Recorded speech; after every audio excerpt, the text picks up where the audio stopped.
Om Swastiastu, selamat pagi dokter dan teman-teman. Perkenalkan kami dari SGDW 2 akan mempresentasikan hasil laporan BCS HSBP kami pada Puskesmas Petang 1. Perkenalkan, saya Albert Salim dengan 3 digit yang terakhir 041 akan melanjutkan tentang pendahuluan. Baik, kesehatan merupakan hak fundamental yang dimiliki setiap warga negara Indonesia, dan setiap lapisan masyarakat mempunyai hak sama untuk mendapatkan pelayanan kesehatan, sebagaimana yang tercantum pada UUD 1945, Pasal 28H ayat 1.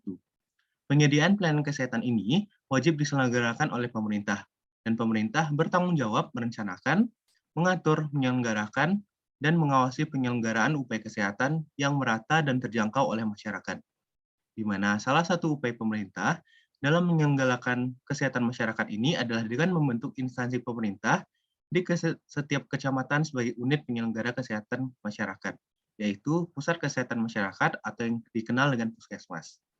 Puskesmas sendiri merupakan fasilitas pelayanan kesehatan yang menyelenggarakan upaya kesehatan masyarakat dan upaya kesehatan perorangan tingkat pertama dengan lebih mengutamakan upaya promotif dan preventif untuk mencapai derajat kesehatan masyarakat yang setinggi-tingginya di wilayah kerjanya. Bisa di next. Perbedaan kondisi geografis dan fisik individu, sosial, ekonomi budaya juga mempengaruhi kesehatan dan juga pola penyakit di suatu daerah. Sehingga akan terdapat perbedaan indikator kesehatan, manajemen, serta pelaksanaan program antar daerah. Puskesmas Petang 1 merupakan salah satu unit puskesmas yang terdapat di Kabupaten Badung, Provinsi Bali. Puskesmas Petang 1 sebagai tulang punggung penyelenggara upaya pelayanan kesehatan dasar bagi masyarakat di wilayah kerjanya tentu memiliki keunikan dan kekhususan sendiri dibandingkan dengan unit puskesmas lain. Adapun sehubungan dengan BCS Blok HSBP ini, kami meninjau manajemen, layanan kesehatan, evaluasi pelaksanaan program, serta indikator kesehatan di wilayah Puskesmas Petang 1. Bisa di next. Dan berikut adalah rumusan masalah yang diajukan. Dan selanjutnya, next. Tujuan penulisan untuk jawab dari rumusan masalah tersebut. Bisa di next. Dan untuk manfaat penulisannya adalah untuk mendapatkan informasi, pengetahuan, serta pemahaman lebih dalam terkait manajemen, layanan kesehatan, evaluasi hasil pelaksanaan program, dan indikator kesehatan di wilayah Puskesmas Petang 1. Akan dilanjutkan oleh rekan saya.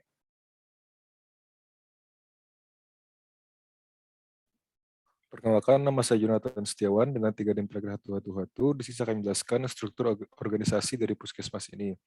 Jadi struktur ini mengikuti Peraturan Menteri Kesehatan Nomor 43 Tahun 2019, di mana Kepala Puskesmas sebagai penanggung jawab dan melihat proses serta mengevaluasi kinerja atau program yang dilaksanakan secara keseluruhan. Kepala Tata Usaha itu mengatur sistem informasi Puskesmas, pegawai, rumah tangga, dan keuangan di Puskesmas. Penanggung jawab UKM esensial dan perawatan kesehatan masyarakat berperan untuk promosi kesehatan, pelayanan kesehatan lingkungan, pelayanan gizi dan bersifat UKM, pelayanan pencegahan dan pengendalian penyakit.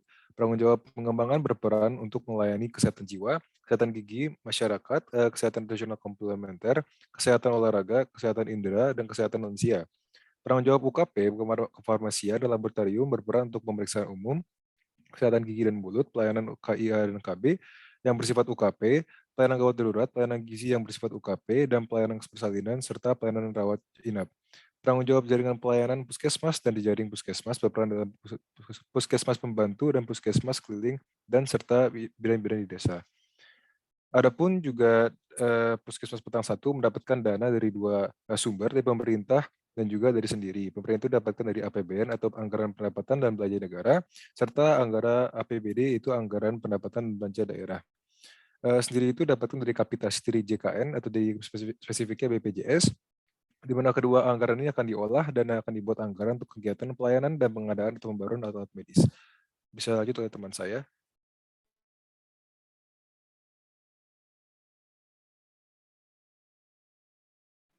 Selanjutnya, perkenalkan nama saya Clarissa dengan via digit NIM KHIR 081. Saya akan menjelaskan mengenai mekanisme perencanaan, implementasi, dan evaluasi dari program. Di sini mekanisme perencanaan, implementasi, dan evaluasi program di Puskesmas dilakukan sesuai dengan Permenkes nomor 44 tahun 2014, yaitu dengan mengikuti siklus manajemen Puskesmas. Setiap program yang di Puskesmas ini akan dilakukan monitoring dan evaluasi untuk melihat masalahnya, dan dilakukan survei masyarakat desa untuk dimintai masukannya mengenai program. Kemudian akan ditindaklanjuti dengan musyawarah masyarakat desa. Selain itu, Puskesmas Pekang ini juga melakukan lokakarya mini, baik linkas program atau internal maupun juga linkas sektor seperti kecamatan. Pada lokakarya mini ini dilakukan rapat untuk mencari masukan dan juga pemecahan masalah dari program. Rapat dari linkas program ini dilakukan setiap bulan, dan rapat linkas sektor ini dilakukan setiap 3 bulan. Semua hasil evaluasi ini akan digunakan untuk merencanakan program Puskesmas di tahun mendatang. Next. Kemudian selanjutnya untuk program wajib pengembangan dan penunjang yang di Puskesmas. Di sini program wajib yang di Puskesmas itu terdapat promosi kesehatan termasuk UKS, pelayanan kesehatan lingkungan, pelayanan KIAKB yang bersifat UKM, pelayanan gizi yang bersifat UKM, pelayanan pencegahan dan pengendalian penyakit, pelayanan keperawatan kesehatan masyarakat. Kemudian untuk program pengembangannya itu antara lain ada pelayanan kesehatan jiwa, pelayanan kesehatan gigi masyarakat, pelayanan kesehatan tradisional komplement, pelayanan kesehatan olahraga, pelayanan kesehatan indera, pelayanan kesehatan lansia, dan pelayanan kesehatan kerja. Kemudian untuk penunjangnya ada pelayanan pemeriksaan umum, pelayanan kesehatan gigi dan mulut, pelayanan KIA-KIB yang bersifat UKP, pelayanan gawat darurat, pelayanan gizi yang bersifat UKP, pelayanan persalinan, pelayanan kefarmasian, dan pelayanan laboratorium. Di sini selama pandemi beberapa program itu mengalami hambatan dan pembaruan dalam pelaksanaannya, di mana di sini dilaksanakan konsultasinya dilakukan hanya secara online. Kasus-kasus yang masih bisa ditangani sendiri disarankan untuk tidak dibawa ke Puskesmas. Kemudian untuk program ibu hamil dilakukan melalui konsultasi online melalui WhatsApp. Posyandu dilakukan dengan kunjungan langsung ke rumah masyarakat. Dan selama pandemi ini Puskesmas lebih fokus pada program pencegahan dan penanganan COVID, di mana Puskesmas ikut serta melakukan pemantauan pada pasien yang melakukan isolasi mandiri dengan kunjungan maupun online melalui WhatsApp. Puskesmas juga ikut serta dalam melakukan vaksinasi massal. Mungkin bisa dilanjutkan oleh teman saya.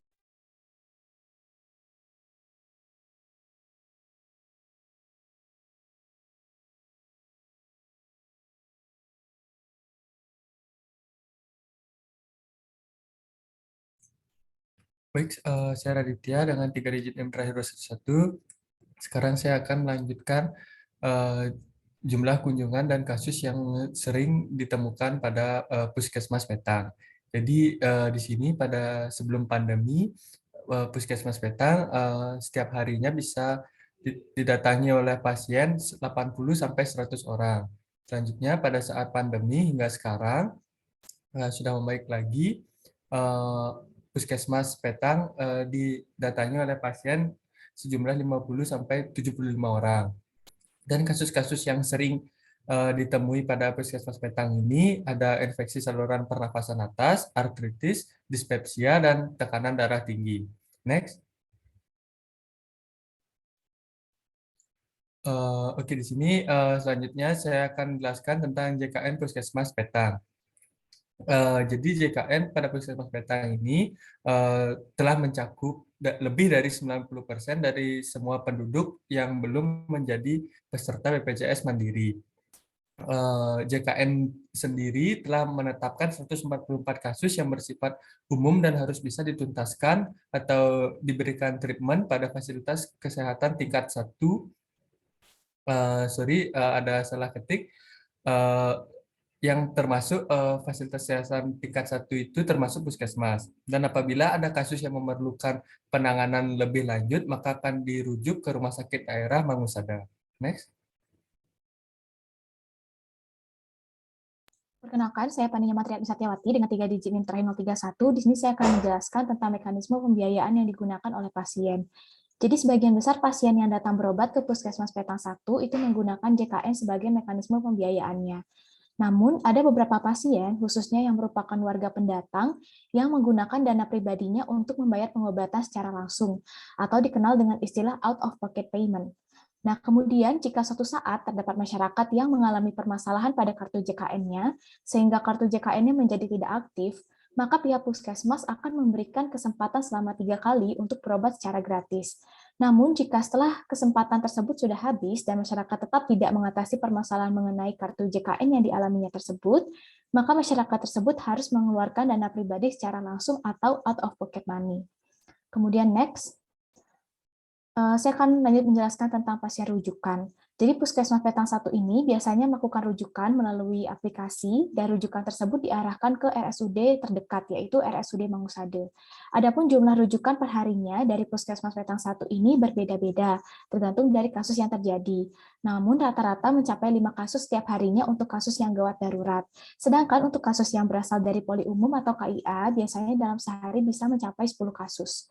Pasien yang biasanya dirujuk adalah pasien dengan kategori kasus yang gawat darurat, misalnya seperti kasus fraktur atau cedera kepala yang membutuhkan pemeriksaan ronsen ataupun CT scan. Selain itu, terdapat juga pasien dengan kasus non-emergensi seperti gagal ginjal, keganasan, atau hipertensi dengan komplikasi. Next.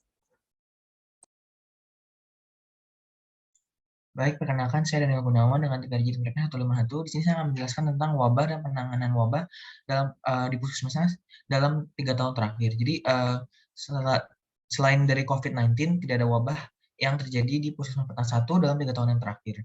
Mungkin ada kenaikan kasus seperti diare dan malaria, tapi tidak dapat dikategorikan sebagai wabah.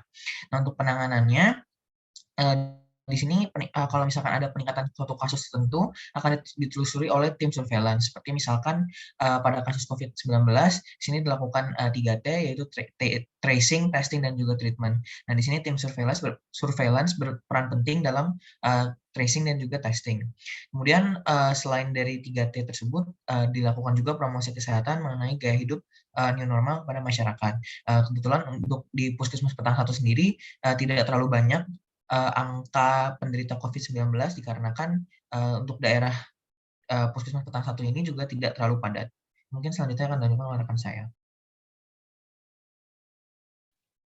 Baik, perkenalkan nama saya Michelle dengan 3 digit yang terakhir 021. Jadi saya akan menjelaskan tentang evaluasi hasil program yang dilaksanakan di Puskesmas Petang 1. Jadi pertama adalah mengenai indikator keberhasilan program, di mana indikator keberhasilan dari program wajib yang dilaksanakan Puskesmas dilihat dari cakupan program tersebut. Cakupan pelayanan kemudian dikelompokkan ke dalam 3 kelompok hasil, yaitu kelompok 1 dengan tingkat pencapaian hasil lebih dari sama dengan 91% yang tergolong ke dalam kinerja baik. Kemudian kelompok 2 dengan tingkat pencapaian hasil 81-90% termasuk ke dalam kelompok kinerja cukup, dan kelompok yang ketiga yaitu dengan tingkat pencapaian hasil kurang dari sama dengan 80% termasuk ke dalam kelompok kinerja kurang menurut Dinas Kesehatan.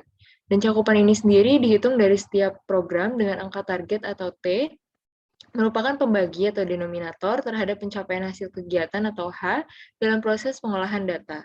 Kemudian akan dijumlahkan cakupan dari keseluruhan program dan kemudian dilihat rata-ratanya. Bisa di next. Kemudian untuk cakupan pelaksanaan program wajib atau esensial di Puskesmas Petang 1 sendiri ini berbeda-beda, di mana narasumber mengatakan bahwa selama pandemi, Dinas Kesehatan tidak menargetkan hasil cakupan Puskesmas harus mendekati atau mencapai 100%, tetapi yang penting adalah program tetap berjalan dan sesuai dengan protokol kesehatan. Berdasarkan laporan kinerja Puskesmas Petang 1 tahun 2020, didapatkan hasil seperti pada tabel berikut, yaitu dari persenan hasil cakupan setiap kegiatan esensial, dimulai dari upaya promkes dan kesehatan institusi, yaitu 80,08%, upaya kesehatan lingkungan 94,46%, upaya kesehatan ibu dan anak termasuk keluarga berencana 85,93%, upaya perbaikan gizi masyarakat 96,24%, upaya pencegahan dan pengendalian penyakit 89,83%, kemudian perawatan kesehatan masyarakat yaitu 86,12%. Kemudian ketika dijumlahkan maka totalnya adalah 540,66% dan kemudian dirata-ratakan sehingga diperoleh hasil 90,11%. Hasil tersebut menunjukkan bahwa nilai cakupan akhir dari program wajib atau esensial di Puskesmas Petang 1 termasuk ke dalam kinerja baik. Bisa dilanjutkan oleh teman saya. Baik, silakan selanjutkan. Perkenalkan nama saya Sri Safika dengan 3 jam terakhir 131.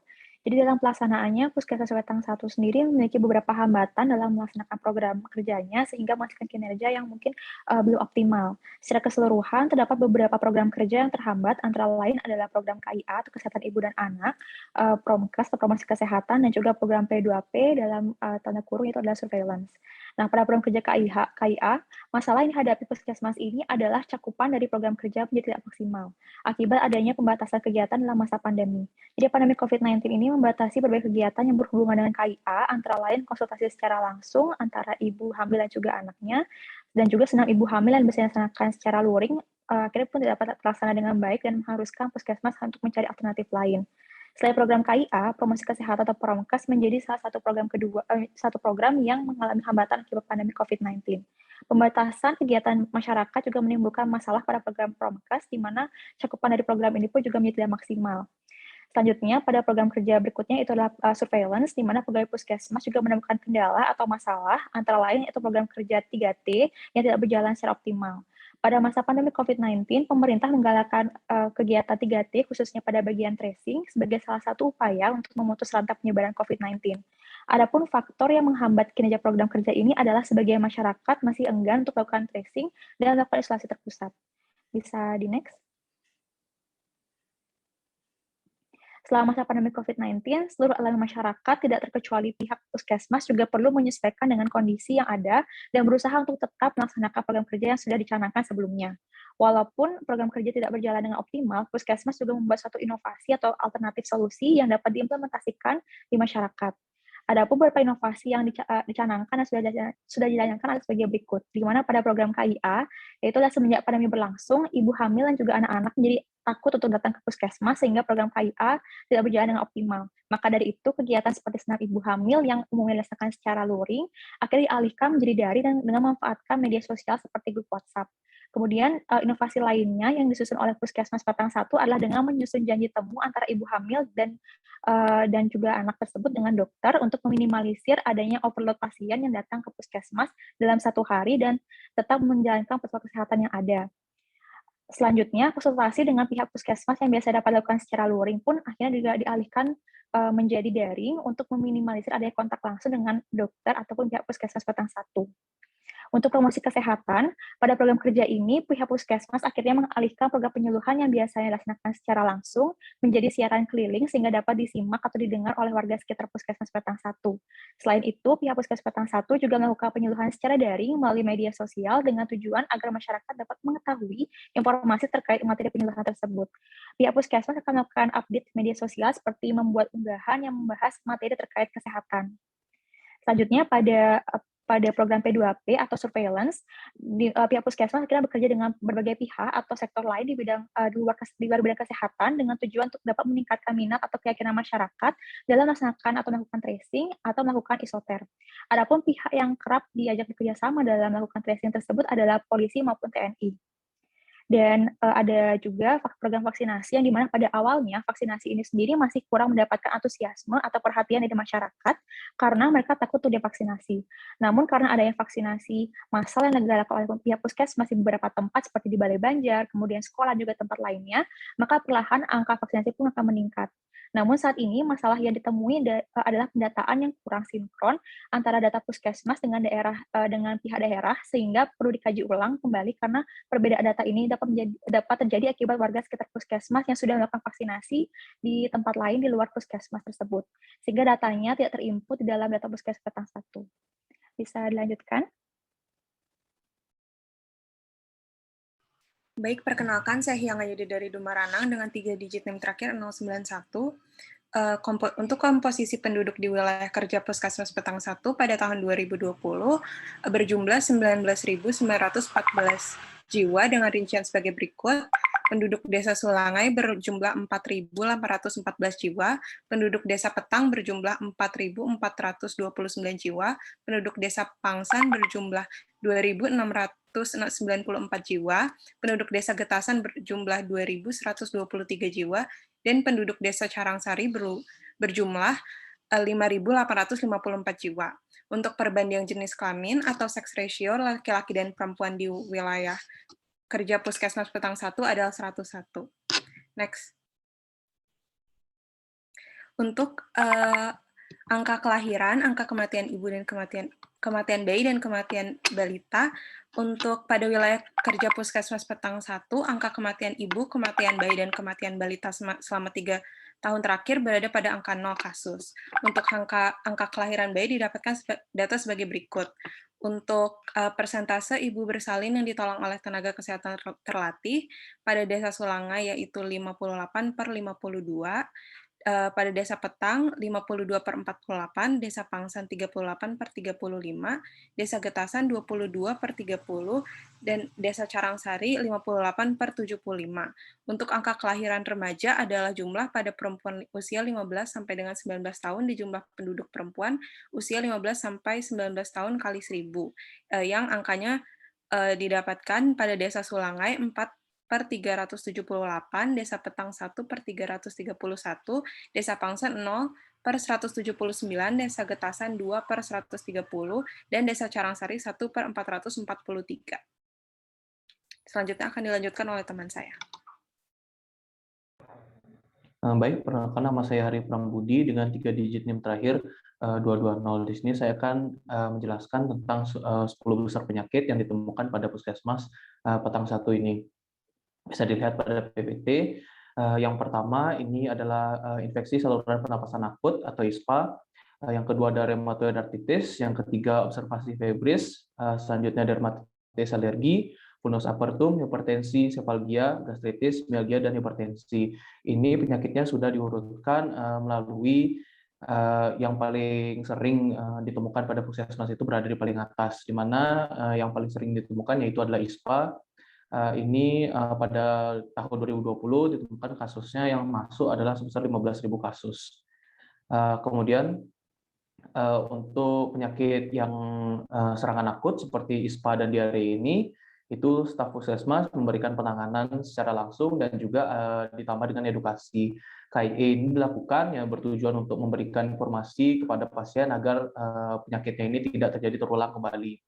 Kemudian untuk penyakit kronis seperti hipertensi dan kencing manis, ini puskesmas telah melakukan program inovasi seperti klub Prolanis atau program pengelolaan penyakit kronis.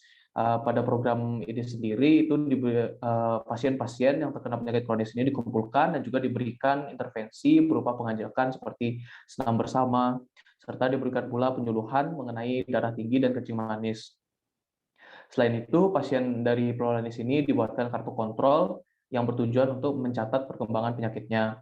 Juga setiap pasien yang dapat melihat tekanan darah ataupun gula darah per minggu atau per bulannya sesuai dengan jadwal yang telah ditentukan. Dan apabila tidak ditemukan perbaikan pada kondisi pasien ini, maka puskesmas itu merujuk ke rumah sakit ataupun tempat pelayanan sekunder tersier lainnya. Baik, next.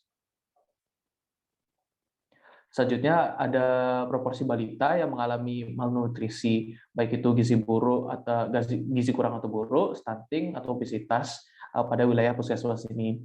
Baik berdasarkan dari PPT bisa dilihat Puskesmas Petang 1 ini telah membuat sendiri target proporsi balita dengan gizi buruk dan kurang serta gizi berlebihan atau obesitas. Berdasarkan dari data tahunan telah dicapai, kedua target tersebut telah tercapai, di mana proporsi balita dengan gizi buruk dan kurang adalah 2,03% dengan target inisial 4,4%. Serta pada balita dengan gizi lebih itu terdapat proporsi 0,61% dengan target inisial 10,6%. Puskesmas juga telah melakukan proses untuk balita dengan keadaan stunting, akan tetapi data masih belum bisa didapatkan. Baik, selanjutnya bisa dilanjutkan oleh teman saya. Saya dari Cantika, NIM 071, next.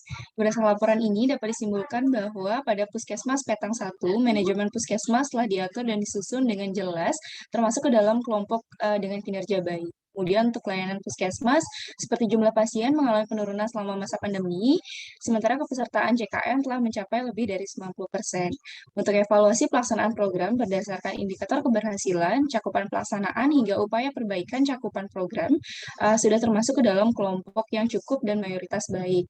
Masa pandemi saat ini menjadi tantangan tersendiri, namun masalah ini bisa diatasi dengan berbagai inovasi. Kemudian indikator kesehatan di wilayah kerja puskesmas itu sudah ditetapkan dan dan beberapa di antaranya sudah tercapai. Saran yang kami dapat berikan, diharapkan Puskesmas Petang 1 dapat terus berinovasi, khususnya di masa pandemi ini, untuk dapat mengoptimalkan manajemen puskesmas, layanan puskesmas, termasuk program kerja, dan mengupayakan pelaksanaan program dengan tetap memperhatikan protokol kesehatan. Dapat juga mengikuti perkembangan ilmu pengetahuan untuk mencapai layanan kesehatan yang optimal dan setara. Sekian presentasi dari kelompok B2, terima kasih.